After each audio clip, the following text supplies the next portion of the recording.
thanks for tuning in.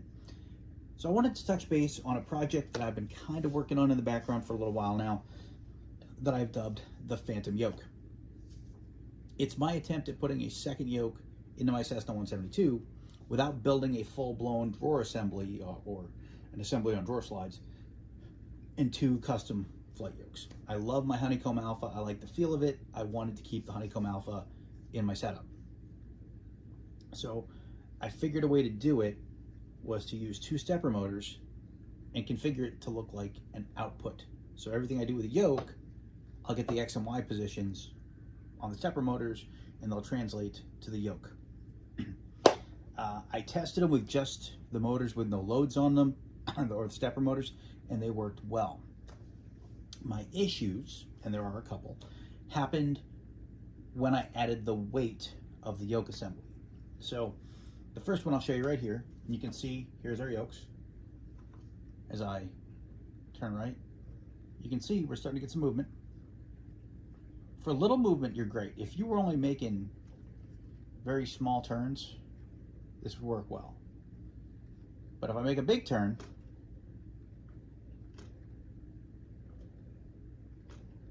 see how it's stuck there? It took me a second to stick it this time, but you see how it's stuck? The stepper motor can't deal with the weight once the weight gets beyond a certain tipping point. And that's because of a flaw in my design. This yoke just weighs too much. These handles here are solid PLA. I did not hollow them out in my original design, or version 3. This isn't the original. The original, hold on, is right here. This was the original attempt. Not so great. And again, everything was solid PLA. And even though I hollowed out the center here, this top rounded area, all solid. I could probably bludgeon somebody with this and cause damage because I was thinking as if it needed to be a stronger structure than it really needs to be. This is only an output. It's not meant to be used as a yoke. It doesn't need to be that sturdy. So here it's a weight issue. If I actually help it a little bit, I can zero it out again, but I don't want to have to do that when I'm flying. And the other issue wasn't just the left and right weight, it was the front weight, because this is front heavy. It's sitting on a shaft that goes through a rotation area that hits on the stepper motor. Well, if I leave it like this and I try to push the yoke in, you can hear a little bit of grinding right now. That's inside the motor itself. Nothing's happening. However, if I relieve weight at the front and then I do it,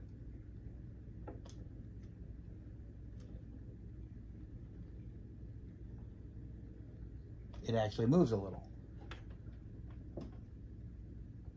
So there we go. And I'm only relieving weight. I'm not pulling or pushing. I'm just relieving weight with my finger. But the yoke moves. So you can actually move this and actually have it work if you provide that relief for the weight.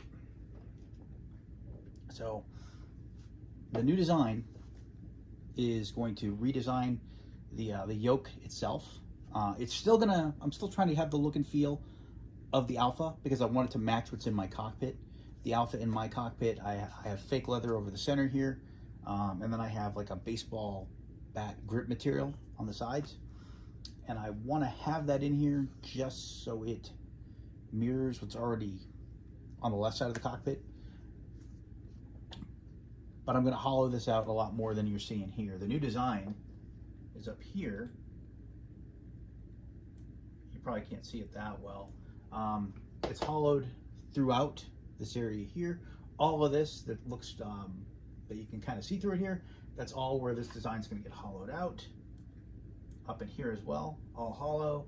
And what you can't see on the insides here, this is all hollow as well. So everything's been hollowed out to the point that this should weigh far, far less. And I also dumbed it down. I think I I did like a 20% infill on this. This one's at like 13 or 14% on infill. So I dumbed it way down. It should be roughly half the weight of the existing yoke. And that's gonna help me out a lot. The other thing, to add a little bit more rigidity to the shaft itself, I'm going from the shaft that I made out of PLA to a metal straw. Now, I've used metal straws in the past on the throttle and on the throttle assembly that I made for my Cessna 172. Those are metal straws. Well, I found online some metal straws that were 0.5 inches, half an inch in diameter, and they were about 12 inches long, which is kind of perfect for what I need. So I'm going with those. That will cut down on weight. It'll add some rigidity to the design. And I'm thinking about adding in some bearing assemblies as well. So that way there's less droop. As you're seeing here, there's droop. You can kind of see that bounciness. There's a lot of droop there. And when PLA touches PLA, it creates friction. Even though I sanded this with like 600 grit sandpaper, I'm still getting a little bit of friction right there. And that friction isn't helping me any. So the redesign is going to get rid of that. Hopefully I'll be done with the redesign in about a week, week and a half. I'm waiting on a couple of the parts. They don't get here till Friday. But I'm hoping to get them done over the weekend. Could take a little longer. But yeah, that's where I'm at. I think I've done the proof of concept pretty well. I think I proved that this idea can work. It's just a matter of getting it to work the right way. So stay tuned. This is definitely something that I want to make work right. I love the idea of having it look like I have a second yoke. Even if it takes a little while to respond, it still looks kind of cool to me. So, but that's where we're at. Still needs some tweaking, but now you know how I spend some of my time. Thanks for watching. Stay safe, and as always, happy flying out there. And if you got any questions, comments, or concerns, as always, throw them below, especially on this project. Take care.